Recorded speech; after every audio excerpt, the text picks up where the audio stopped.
itu akan terlihat. Apa sesuatu yang ditanam dalam dada tidak akan bisa disembunyikan, akhirnya akan keluar.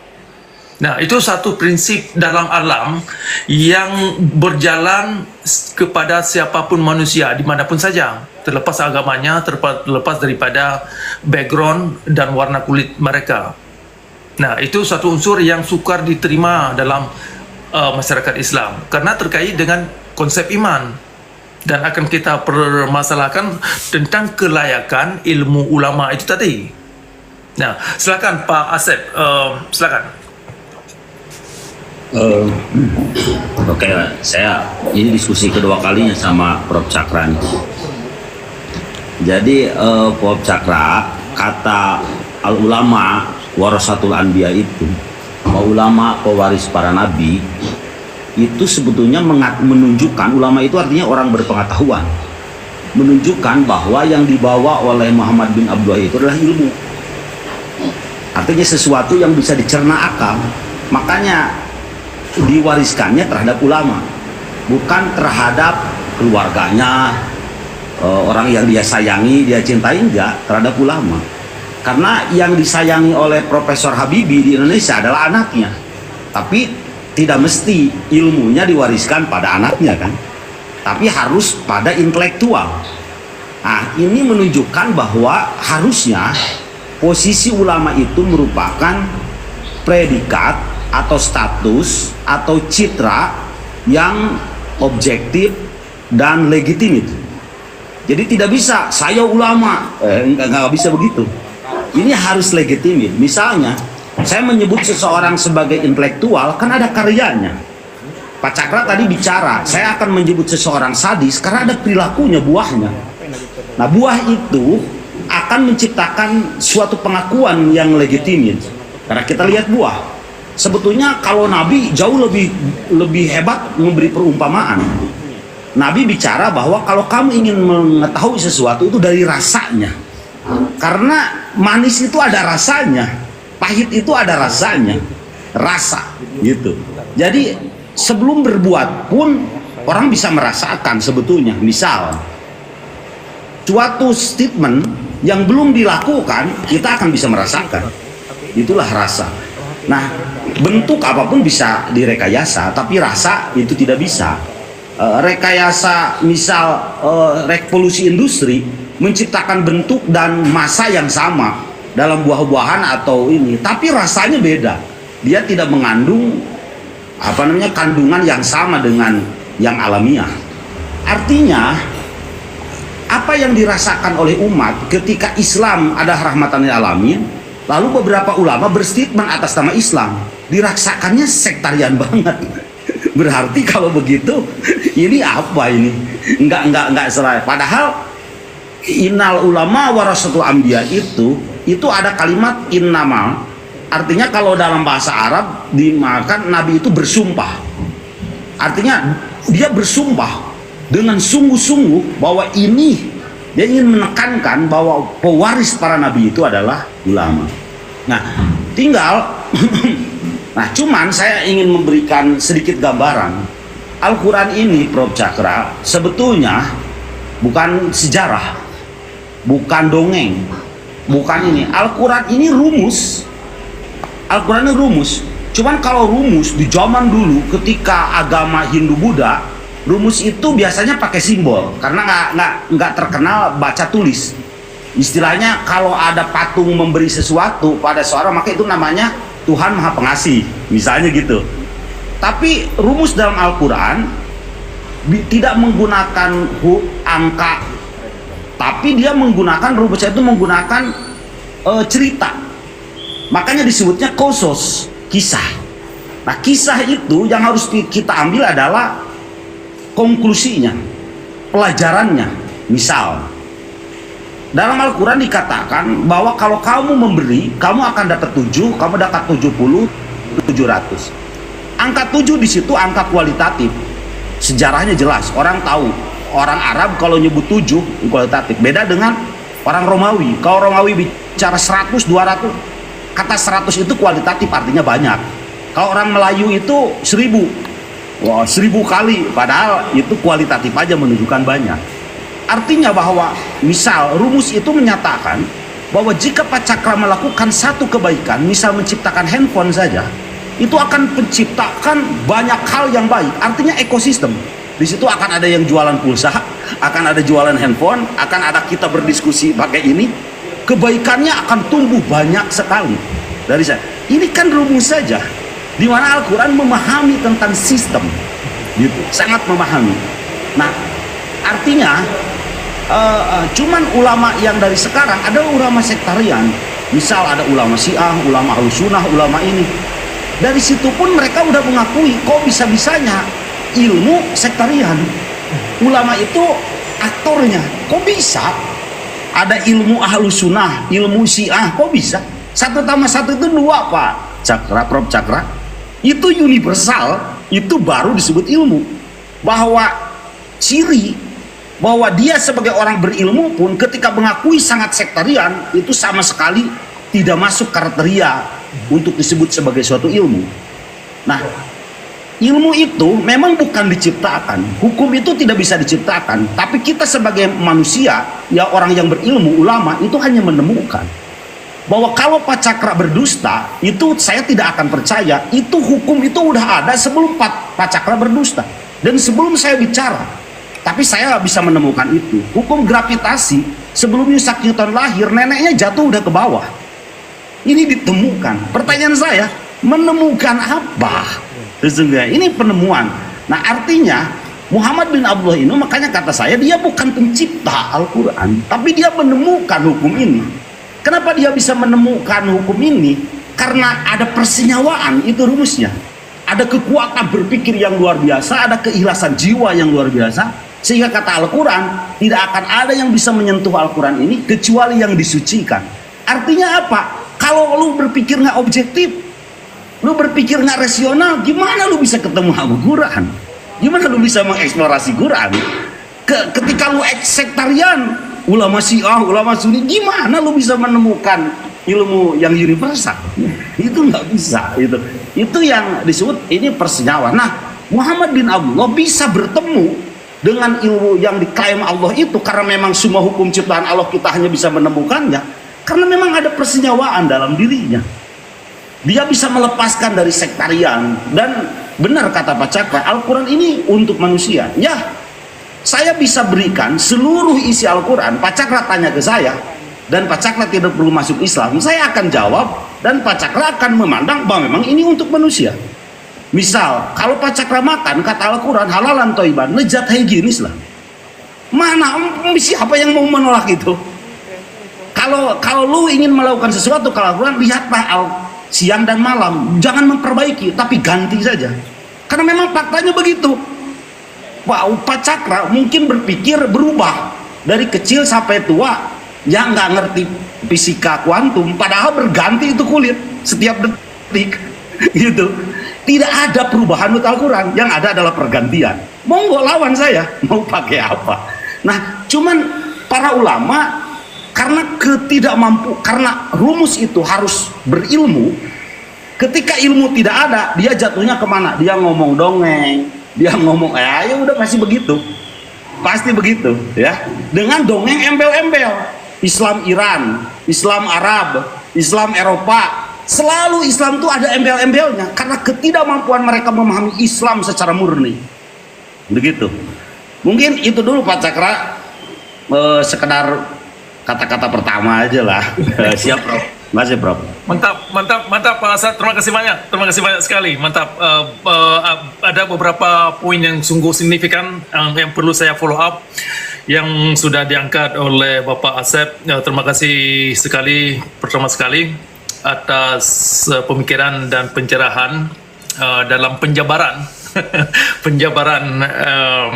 esensi daripada Quran.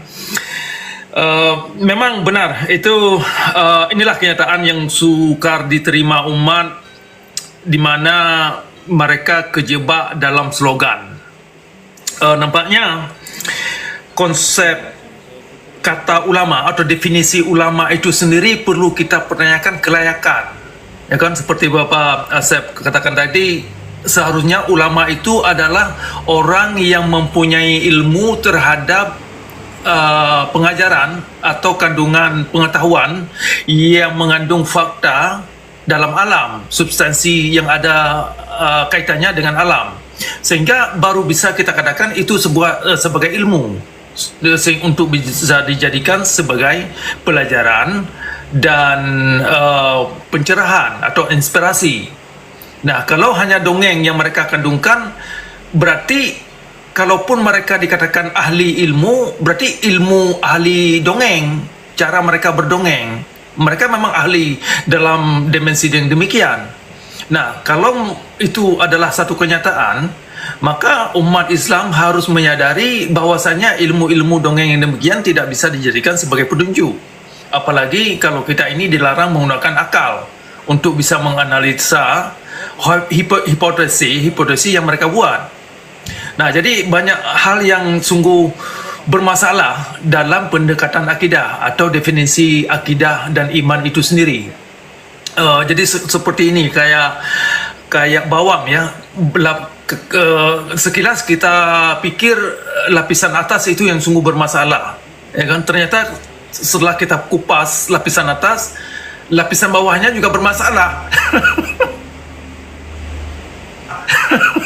Jadi perlu kita kupas terus sampai kita sampai kita tahu kalau memang tidak ada satu sendi pun di dalamnya terkandung hal-hal yang signifikan yang bisa berguna bagi kita sebagai manusia dan bisa untuk memberdayakan diri kita ini, baik itu secara potensi, bakat, ya kan, dan sehingga kita ini bermanfaat bagi kita sendiri dan orang lain. Maka ilmu kaum ulama itu perlu kita angkat, mungkin perlu kita buat sebuah deklarasi, katakanlah bahwasanya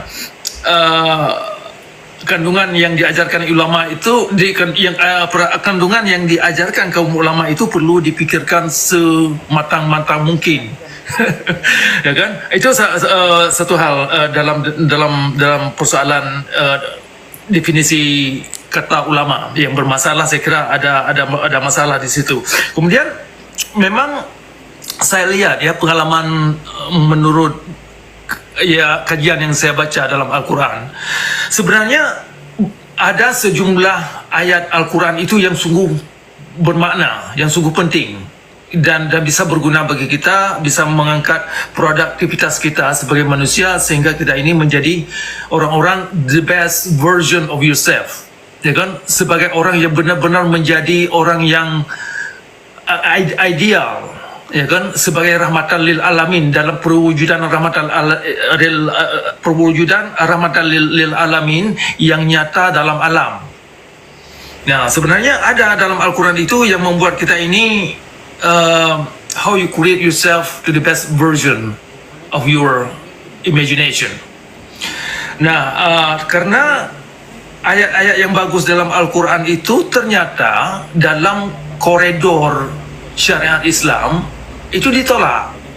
Nah, itu yang jadi masalah, terutama persoalan akhlak yang menyangkut dengan character ethic atau aswatun hasanah yang sering dimaknakan sebagai suri toladan, ya kan?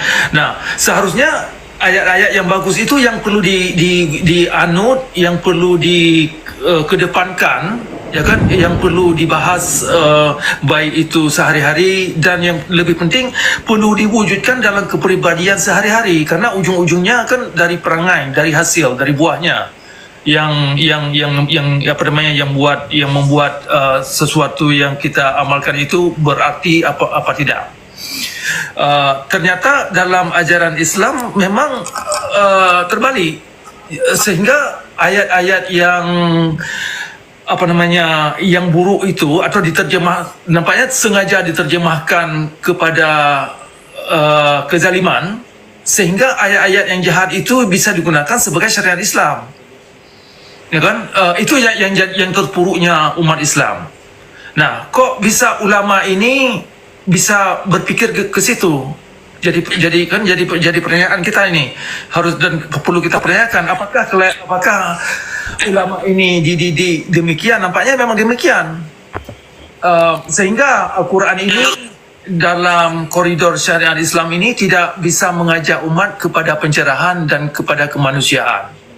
Itu hasil yang bisa yang sudah terlihat dalam perlakuan syariat Islam, dan juga terlihat daripada apa yang tertera dalam kitab hadis yang tercerminkan dari perilaku Nabi dan tindakan Nabi dalam memperlakukan orang lain, ya kan, hingga Nabi ini menyuruhkan umat untuk bakar rumah orang yang malas ke masjid, kemudian menyuruhkan umat untuk membantai kaum Yahudi agar terjadinya hari akhirat, ya kan.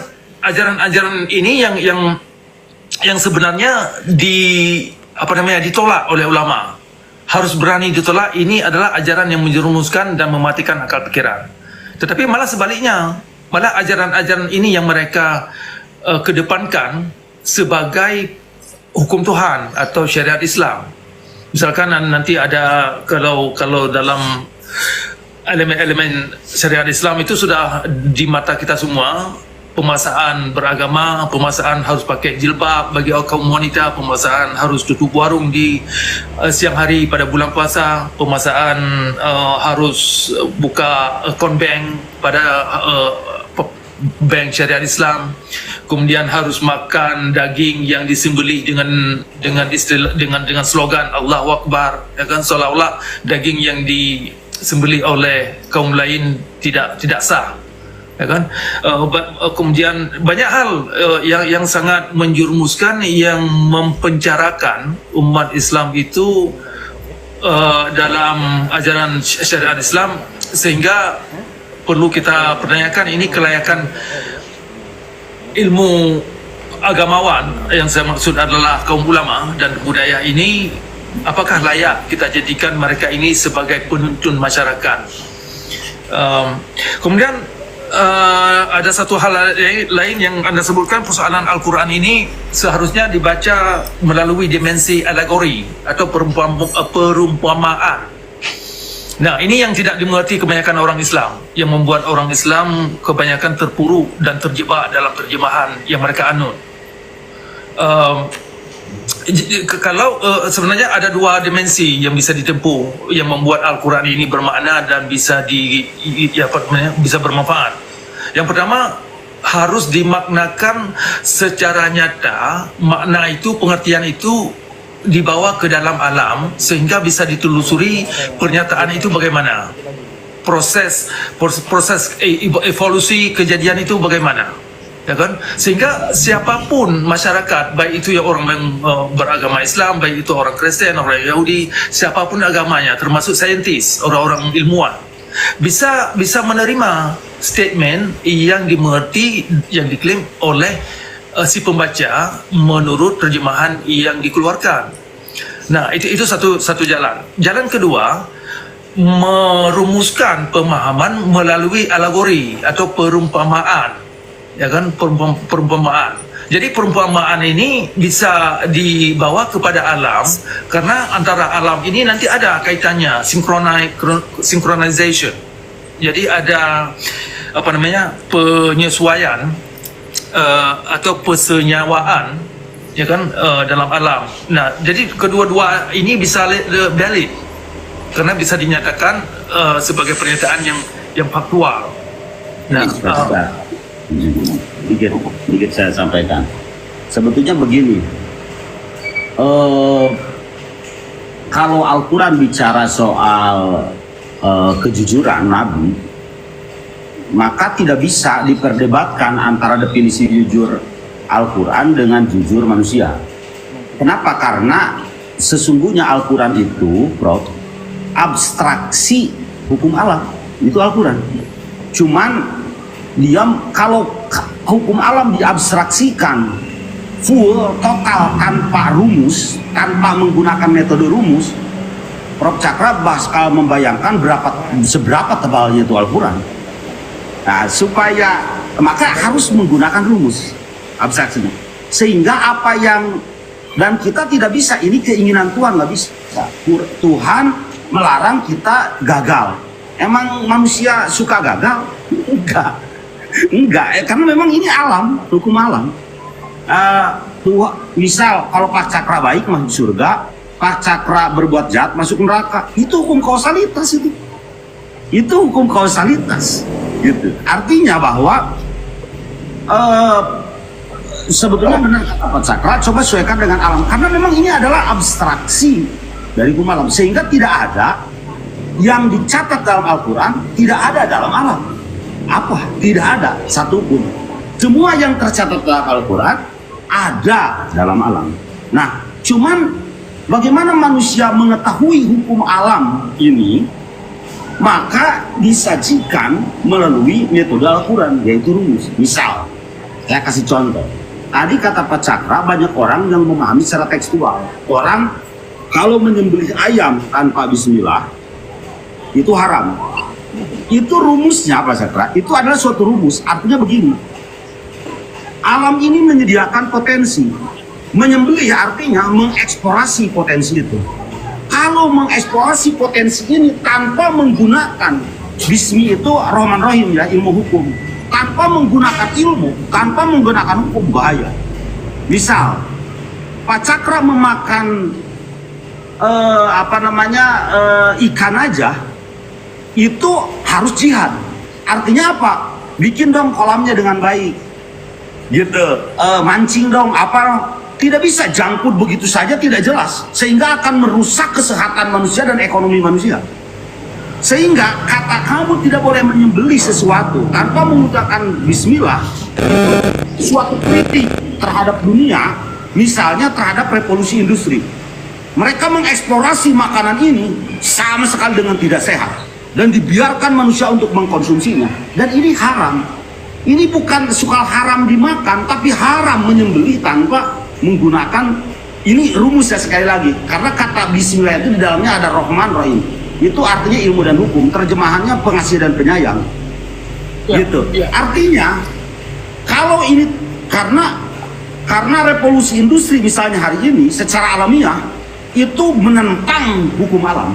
Pertama, akhirnya tidak universal. Akhirnya kebenaran kalau produksinya outputnya sangat tidak universal. Dia enak di lidah tapi tidak punya dampak kesehatan yang baik, itu tidak universal. Kalau dia universal, kalau dia rahmatan lil alamin, di lidah enak, akhirnya efeknya juga harus sehat, gitu. Dibisniskan juga harus untung, gitu maksudnya. Ini yang dimaksud. Ya, tapi pendekatan kayak gini mungkin bisa aja kalau ulama yang tekstual menganggap apa yang saya sampaikan malah tidak benar, meskipun justru Pak Cakra, tadi kata Pak Cakra bicara bahwa sesuatu diukur itu dari rasa atau buahnya. Apa buah bagaimana? Apa buahnya sih? Ketika kita menyembelih pakai bismillah atau tidak, emang buahnya apa? Emang buahnya apa? Emang ada diferensiasi atau tidak? Padahal Al-Quran bicara petunjuk ini adalah furqan. Artinya ketika ini dieksekusi wajib memiliki diferensiasi. Di mana diferensiasi itu bukan bentuk, bukan warna, tapi rasa. Artinya kualitatif, bukan kuantitatif. Kira-kira begitu. Ya baik, terima kasih. Oke. Silakan Pak Nadir. Ini Bapak mau tanggapi dulu atau tamu yang lain dulu, Pak? Iya, ingin saya tambah sedikit, saya tanggapi dulu. Oke. Sebelumnya. Siap. Silakan, Pak. Ya, baik. Jadi banyak dimensi yang perlu kita bahas persoalan terjemahan Al-Quran, tetapi yang jelas sebagai intinya ada sebahagian ayat Al-Quran yang berguna, yang bisa bermanfaat kepada yang menuju kepada karakter etik, kepada perlakuan dan perangai, ya kan, kepada akhlak yang baik. Ternyata dalam syariat Islam ayat-ayat yang demikian itu ditolak. Itu yang jadi masalah. Nah, sementara ayat-ayat yang digunakan dalam syariat Islam itu sejumlah ayat diterjemahkan sedemikian rupa memang untuk mengacu umat kepada kezaliman. Nah, jadi ada sejumlah ayat itu perlu diterjemahkan kembali sehingga orang Islam itu bisa sadar ternyata ayat Al-Quran itu kalau salah dimaknakan bisa mematikan akal pikiran kita, ya kan? Nah, dalam pada ini alam inilah sebagai wadah, tempat untuk kita bisa mengevaluasi bagaimana atau makna ayat itu yang sebaiknya, yang layaknya, sebagai kelayakan. Sehingga ayat ini bisa sehingga pemahaman dan terjemahan itu bisa relevan. Ya, bisa relevan dan bisa memberdayakan akal pikiran kita, bisa membuat kita ini produktif, kreatif, dan bisa bermanfaat bagi kita sendiri dan juga bagi dunia luar. Nah, itu yang jadi poin yang perlu kita akan pertanyakan, kelayakan ilmu ulama itu kok bisa tidak ke situ, ya kan? Yang terlihat, yang ternyata ilmu ulama itu memang menggunakan sejumlah ayat Al-Quran. Oh, sebentar, ini ada. Prof, saya mau makan dulu, Prof. Izin. Ya, nanti ya masuk baik, lagi. baik, silakan, silakan. Ya. Nah, jadi ada sejumlah ayat yang digunakan oleh ulama itu dalam syariat Islam yang membuat umat Islam secara kolektif ini terperangkap dan terperangkap dalam slogan yang dibawa ulama. Sering nama-nama misalkan nanti aswatul hasanah dimaknakan karakter yang baik, ya kan? Ternyata isi kandungan esensi daripada karakter yang baik itu terbalik gitu. Nah, terbalik. Jadi saya kira demikian dulu. Nanti bisa kita jabarkan persoalan esensi daripada slogan yang dibawa kaum ulama itu, istilah-istilah dan kata-kata apa yang sering digunakan oleh ulama sehingga umat ini terjebak dalam ilmu yang palsu atau ilmu dongeng. Nah, jadi sekian dulu sebelum saya lanjutkan. Silakan yang lain yang baru naik.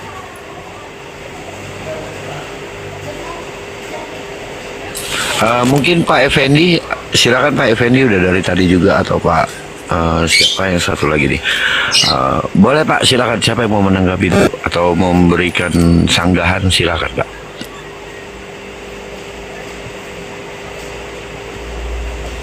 Ya, Pak Effendi atau Pak Romel, ada tanggapan kah atau ada sanggahan kah Pak tentang materi dari tadi Pak?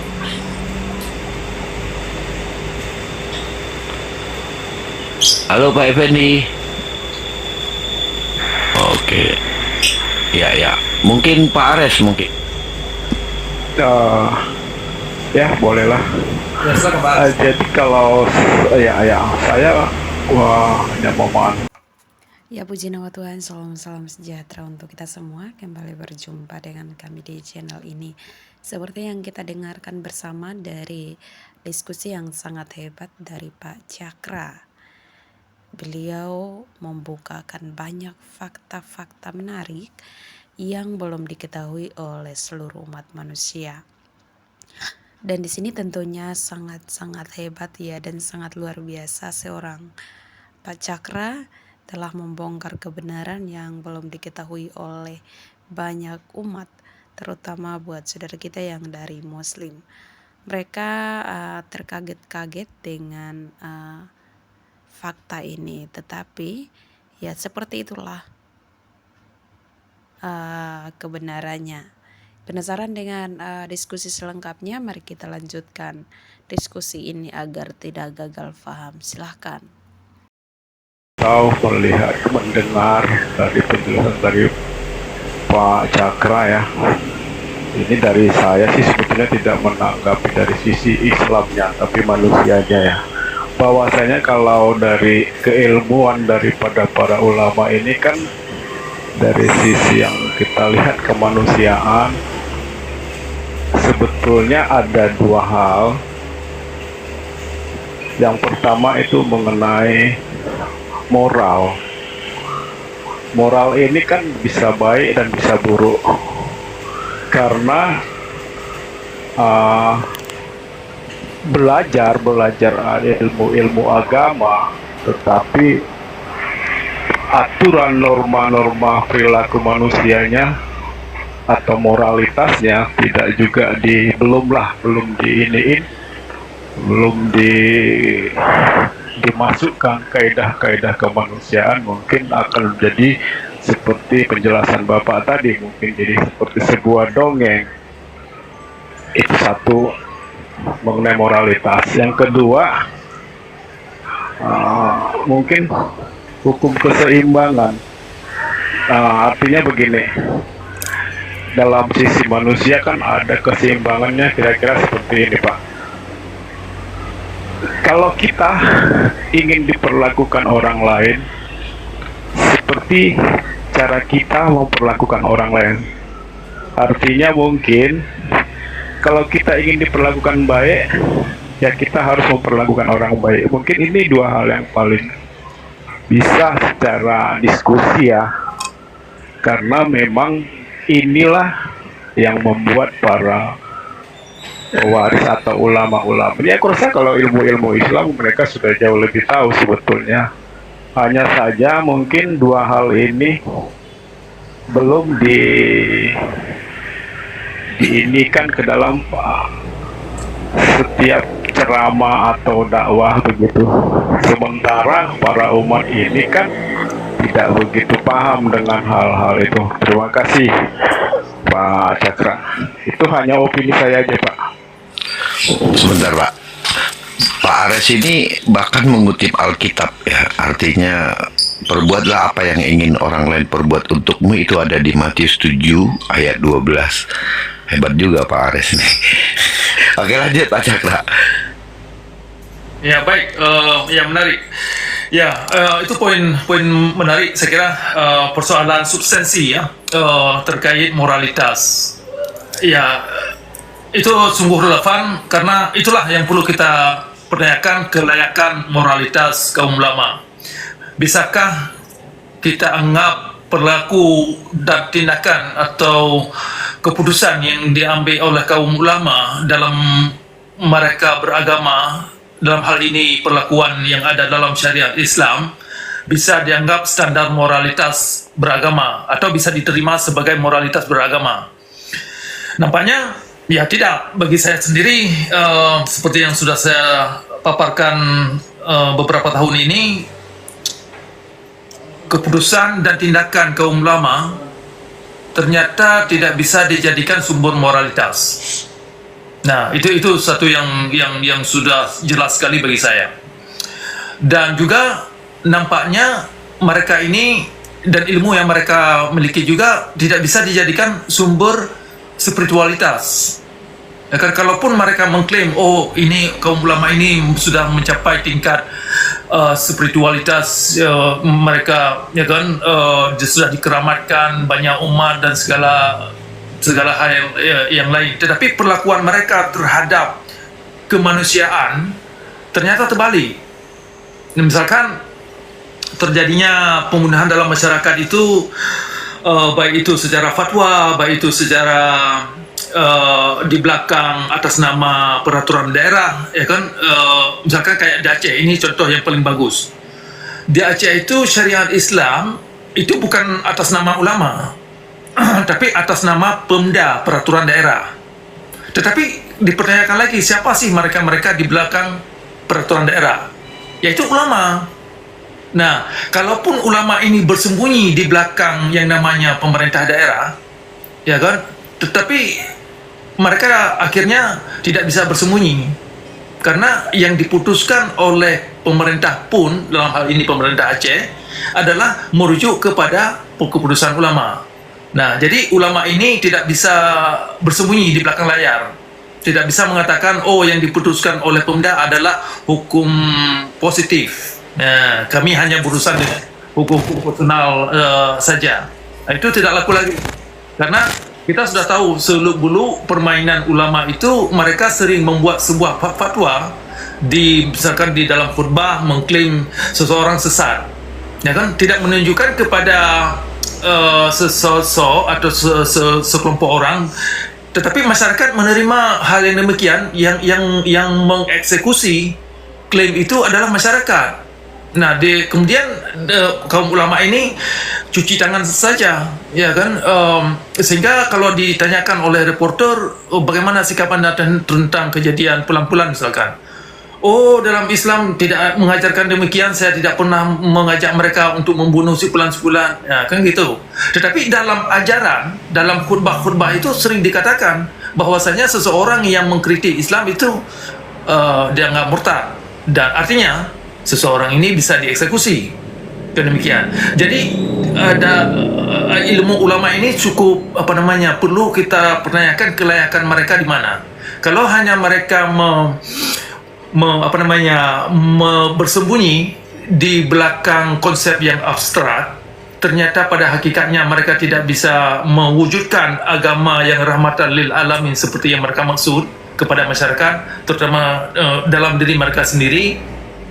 Nah, inilah yang jadi masalah yang perlu kita pertanyakan. Berarti ilmu ulama ini tidak layak, dan tindakan dan sikap mereka juga tidak layak sebagai perwujudan agama yang rahmatan lil alamin seperti yang dimaksud. Nah, karena dalam ujungnya kan hasil daripada yang kita lihat dalam alam itu adalah satu bukti interpretasi yang dimengerti oleh masyarakat dan juga interpretasi yang dimengerti oleh ulama. Jadi antara kejadian yang ada dalam alam dan interpretasi yang dikandung dalam pikiran mereka itu tidak terpisahkan. Ya, jadi ada istilahnya begini, the man cannot serve two masters, ya kan? Manusia tidak bisa memilih suatu dua pola pikir pada saat yang sama, ya kan? The man cannot serve two masters, artinya artinya manusia tidak bisa berpandu pada dua konsep, dua pola pikir yang sama. Artinya mereka bisa memilih pada pola pikir A, kemudian berbalik kepada pola pikir B, tetapi tidak bisa akal pikiran kita ini bertindak pada saat yang sama. Jadi harus memilih apa itu pada pola pikir A, atau nanti berbalik kepada pola pikir B, kemudian berbalik lagi kepada pola pikir A, dan seterusnya.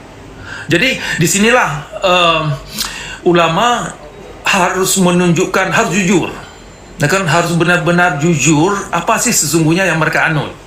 Tetapi yang jelas alam ini menunjukkan apa yang ada di dalam diri mereka, apa yang ada di dalam pola pikir mereka.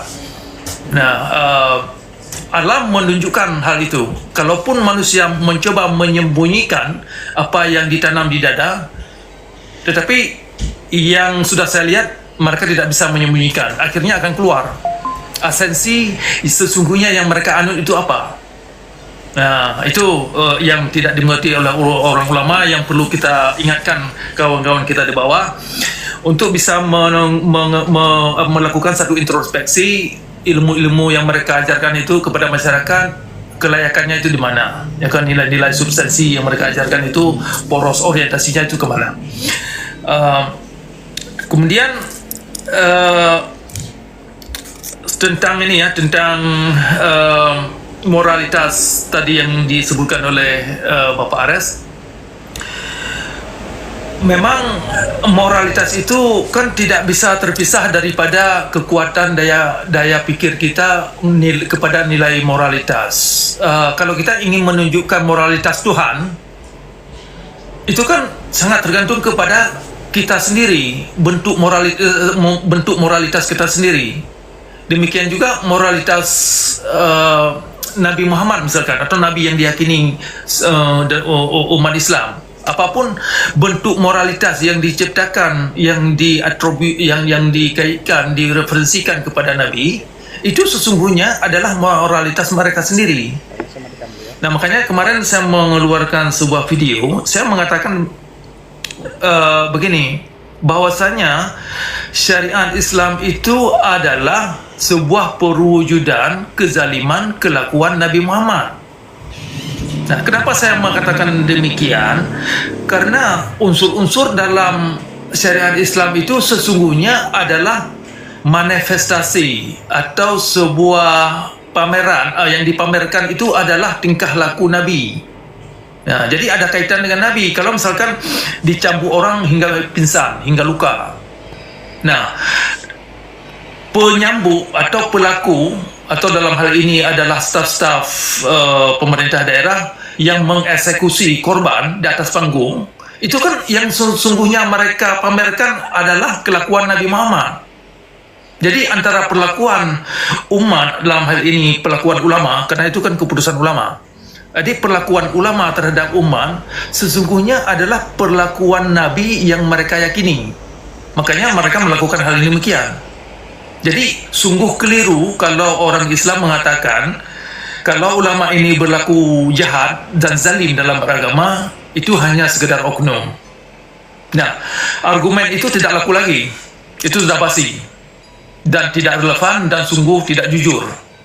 Nah, kalau kita mau jujur, kita lihat apakah tindakan kaum ulama yang tidak manusiawi dalam beragama ada kaitannya dengan ajaran yang mereka anut.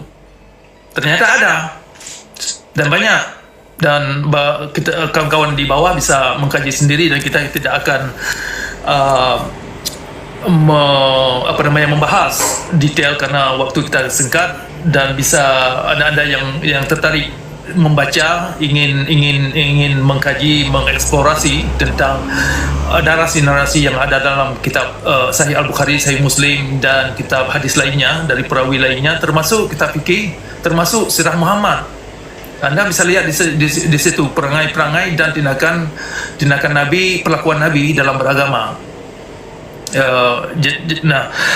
Jadi kembali kepada moralitas tadi, kalau kita ingin membentuk moralitas atau character ethic, ya kan, karakter ini kan terbentuk daripada kebiasaan, terbentuk daripada pola pikir.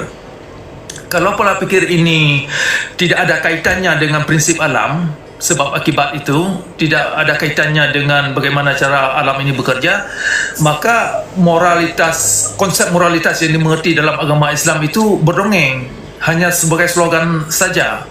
Makanya sering kita lihat slogan yang dilontarkan dalam agama Islam, misalkan suri toladan, kemudian aswatun hasanah, kemudian ihsan, kan sering itu kata-kata itu dilontarkan.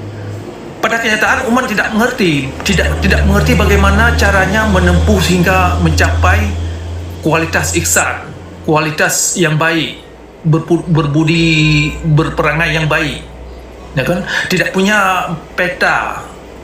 Nah, kalaupun mereka punya peta, tapi peta berdongeng yang menjerumuskan mereka kepada kezaliman. Nah, itu yang bermasalah. Kalau konsep moralitas yang ingin dicapai dalam beragama itu tidak punya peta yang bermuara kepada realitas alam, maka sesungguhnya ilmu yang diajarkan itu sesungguhnya adalah ilmu hitam atau ilmu penipuan di dalamnya, yang sering menjerumuskan umat dan mereka sendiri. Nah, sehingga moralitas dalam Islam itu sering tidak dibicarakan. Metode, mekanisme itu untuk mencapai agama yang rahmatan lil alamin pada diri manusia itu bagaimana?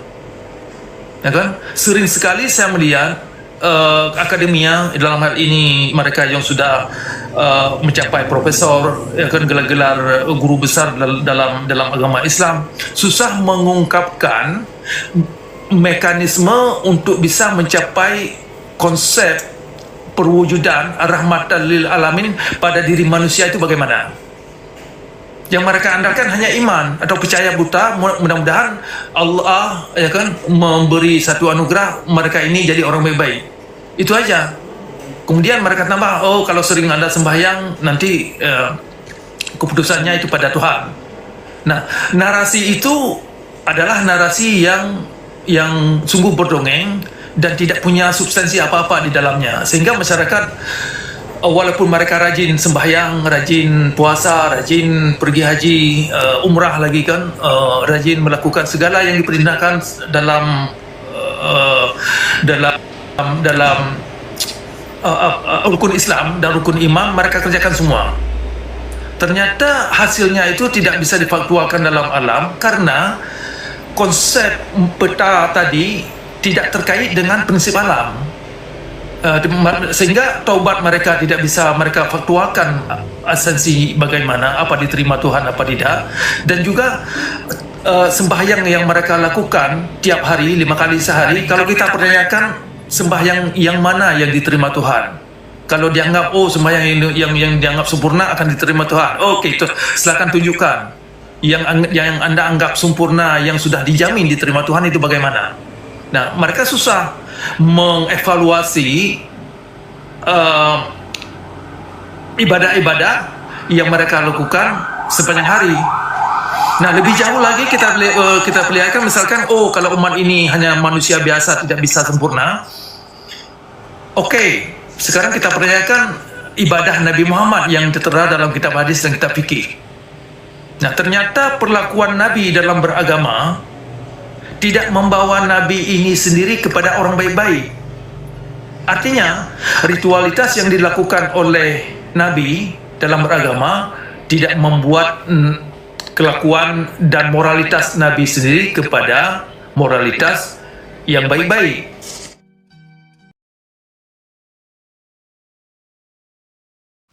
Puji nama Tuhan, demikianlah diskusi yang kita dengarkan dari Prof. Pak Cakra. Tuhan Yesus memberkati, dan kiranya apa yang disampaikan dapat mencerahkan hati dan pikiran kita, dapat menambahkan wawasan kita terkait dengan ajaran kita. Semoga dengan teman-teman yang sudah mendengarkan diskusi ini segeralah memutuskan untuk memilih akan ajaran yang baik, ajaran yang menjamin akan kehidupan kita di dunia akhirat, dan tentunya ajaran yang mengajarkan kita tentang kebaikan, menjauhi kejahatan. Ya saudaraku, jika salah satu ajaran mengajarkan kita tentang kejahatan, berbohong, mencuri, mencuri dan lain sebagainya, ya ajaran tersebut perlu dipertimbangkan, karena ajaran Tuhan bukanlah ajaran untuk membuat kejahatan. Jika Tuhan mengizinkan kita untuk berbuat kejahatan dan kejahatan itu dianggap baik, lah apa bedanya surga dan juga dunia? Ya, untuk itu saudaraku, hal seperti ini sangat-sangat tidak rumit ya untuk kita pertimbangkan, dan sangat tidak masuk akal ya. Oleh sebab itu, jangan ragu-ragu untuk memutuskan memilih ajaran yang benar. Ya saudaraku, terima kasih juga buat semua yang selalu setia dukung dan juga support channel ini. Doa kami selalu menyertai saudara semua dimanapun saudara berada. Kiranya kasih karunia selalu menyertai saudara semua, diberi kesehatan, umur panjang, dan diberi apa yang didoakan atau apa yang digumuli. Ya, sekali lagi terima kasih dan shalom, sampai jumpa di video kami selanjutnya. Shalom.